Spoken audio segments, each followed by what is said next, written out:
as I understand it, we've still not decided this yet, but we might be running effectively two systems. That is, for year one students, for example, they will be on the 20 credit system. Right. And the existing students will be on the 24-year-long system. Right. Now, you might be able to fit your director study weeks in with the 20 credit system, but at the moment, one of our problems is why we can't easily do it is you can't fit it in the 24 credit system.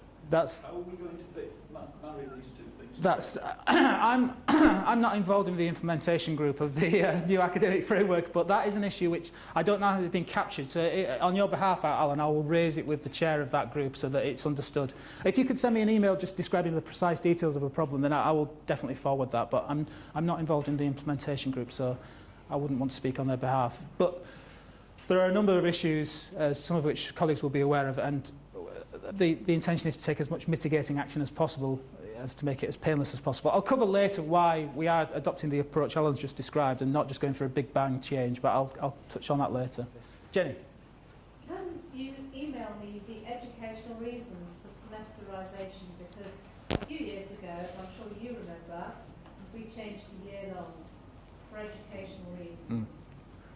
Are we doing this just because everybody else is? The main driver is internationalisation. It's bottom line. It's to facilitate international exchange programmes at level 5. It's not going to happen. Well, that's the driver.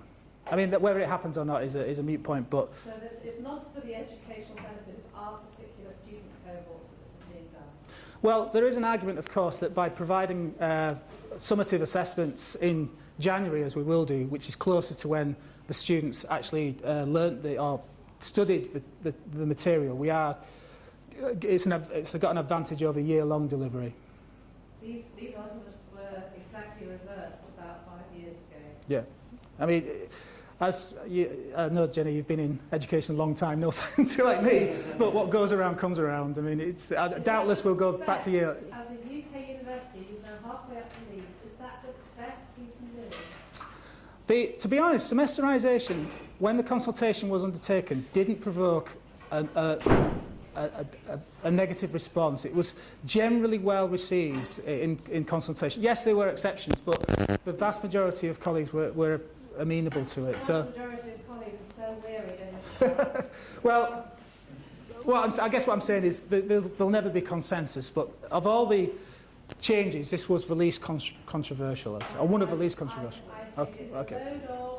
Could I just add, some of the opportunities that our current students don't have access to are those Erasmus opportunities, exchanges, particularly in Europe, that are funded, where the majority of students are going for transfer for one semester.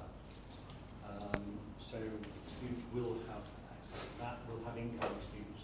But we've also got, so Jason's been discussing the university in America, exchange schemes, so there are plans afoot for certain programmes, and we'd like to offer those opportunities across all our programmes. I tend to think of educational benefits as being the prime driver. For our particular... It is an educational benefit for our students to experience other education. But there's even more educational, there's more serious issues to be discussed than exchange programmes. I think the problem with those exchange programs is the funding. You know, I love the students to go abroad. I think it's a very, very good opportunity. But from where the money is going to come from, there's going to be just very, very few students that will be able to have that opportunity. And we're bending backwards to be able to do that. So. This is the strategic direction of the university is going here. Jason, did you have a comment? With regards to the Connecticut opportunities, this is an issue that we immediately raised. It's all very well establishing semesterisation in a credit structure that aligns with other universities to enable an international exchange, but there is a financial element to students going, because it inevitably will cost them not just flights but potentially additional accommodation costs and all the rest of it. And it's something that the university are looking into as part of the facilitation of this FACEED programme of international exchange. So we'll just have to watch that space and see what the university does. But you are right, if we just say you can go to America, it will cost you X amount of money, then a very limited number of students will want to take up that opportunity despite the academic or educational enhancement that they might get. Our first years and probably our second years are in no fit state No, the intention would be to have the examination period in January for semester 1. Yeah, but as module leaders you've got and as a programme team, it's at your discretion to choose modules that will be all courseware, for example. So there is flexibility and there are educational reasons behind semesterisation, because currently our students don't have the same opportunities to be able to go and study abroad. And there are some reasons and arguments behind this that it might also help embed some more work-based learning opportunity as well in placements. Raise just a couple of things. I'm sure you're probably already aware of it. One, of course, is that we are pushing, we do push a lot of students to go on placement training for a year. Clearly, are we going to be in a situation where a student goes on placement training who will move from 24 credits to 20 credits, that we will have a few students coming back who still need 24 credit modules, or will they be forced to have the 20 credit modules? Yeah. Okay, I am aware of one potential workaround which is being actively considered, and that is when we originally enrol students, perhaps Andy, you're aware of this as well, we enrol them on the non-sandwich course. And therefore, if they then elect to do the sandwich year, which they may do, they are changing course, and therefore the rules change and the legal obligation is... This issue at the last Education Committee meeting, we had an emergency meeting, and it hadn't really been acknowledged. But No, but I think... it's seen as a serious problem. I said that we just couldn't run a No. parallel system. So I think there is a workaround, yeah. The other thing, The implementation group's working on it. Yeah. now. All right. the other thing, could I just raise the voice of somebody who's been here far too long, is that one of the first debates that I remember having when we had semester on modules was, because I was a prime mover to trying to get, in our school at the time, to argue for moving the exams from before Christmas to after Christmas on the basis that students would have more time to revise in education reasons. The marks dropped. And the marks dropped for the simple reason that we think as academics, students think as students. And they go home and they have a good time and they don't do their revision and they forget what they were doing. So just bear in mind that sort of, I would just say, it's not meant, what works for us as academics, as we're thinking as academics, we Might need not to necessarily. think as Yeah. students and what I guess that's, yeah. That's worth bearing in mind, I guess, in terms of the interactions you have with students during semester 1. I guess anything you can do to address that issue and minimise its impact.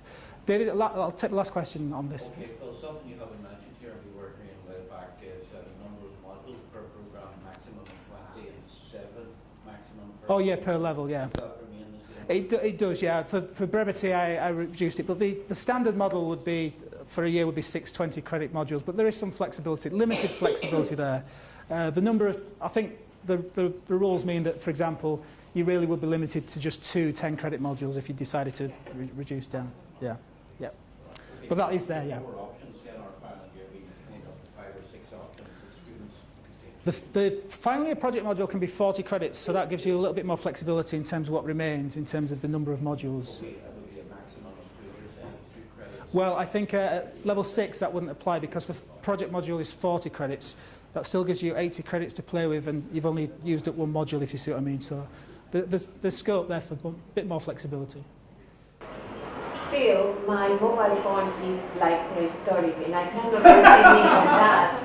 So, I think the latest survey showed that about 90% of students have smartphones. But the nice thing about TextWall, actually, what about the staff? I don't have a fancy well, you don't need to use it. That's the thing. It's only the students who interact with TextWall using their mobile phones. Staff don't need to use their mobile phones. But the nice thing about TextWall as well is for the 10% of students who don't have smartphones, it accepts SMS messages as well. So they don't even need a whack them in. Well, you know, that kind of worries me because I'm thinking, what, should I buy a fancy phone? No, so you don't to pay need for to. my fancy You- phone? no, no, yes, but you don't. That sort of thing. TextWall doesn't require the number of staff to use their phone at all. It's just for students. And I mean, that's the MCQ's voting, but the way I use it predominantly is to collect comments during the session. And it's a nice way of facilitating debate because students can submit statements anonymously. Do we each get one of those? You can download the My Roommate app, yeah. So students can download that app. Yeah, for what? for using text Yeah, which operating system? Oh, iOS and Android. So you're missing all the Windows from people and you're missing all the people. I would have loved to have incorporated them, but for the money we had available, we had to restrict it. Phil, with the fixed, But they can still use SMS. It's just all the app does is it makes the built-in process easy. It doesn't mean that you can't use it. with the fixed presentation clickers, is there going to be another attempt to try and do that again? Or It's another just, way no, of doing it's it? just Or should you go out and buy it? yeah. It looked still promising for a while, and then just suddenly everything stopped working. Harry Morton said it was a movable issue, so at that point I thought, right, that's not going to be readily solvable. So, but there'll be developments. We've got some clickers that we can share. Sorry, maybe a stupid question, but if they answer by SMS because they can't use the other software, are they going to be charged? If they've got, I mean, a lot of people have those unlimited text tariffs. But it will depend on that one. But Yeah. If they have unlimited text tariff, then no, they will. But if they haven't got a If smartphone, they pay as you go, then they're going to be charged. yeah, indeed, they will. But if they've got a smartphone, they can do it for free. So it's only those students who've got. To me, it sounds like classes. You know, as a tool, as a technical. On the contrary, I think the fact that we're providing a tool which can be used with non-smartphones, it's the number of students who don't have a smartphone and don't have an unlimited text contract, we're getting down to a very small percentage of students. Inevitably, there's always Give going us something like that. yeah, like if you prefer to. I mean, I only use it exclusively for formative type assessments, so if I just get a sample of the classes view, that's fine by me. And there's nothing to stop people collaborating and submitting a joint response, somebody with a phone and somebody without. So. Okay, for the observation, what should we do already for the stuff that needs to deal with the PG cert? So is it going to overlap these? Because obviously if we got a PG cert then we still need to do this observation. You are exempt.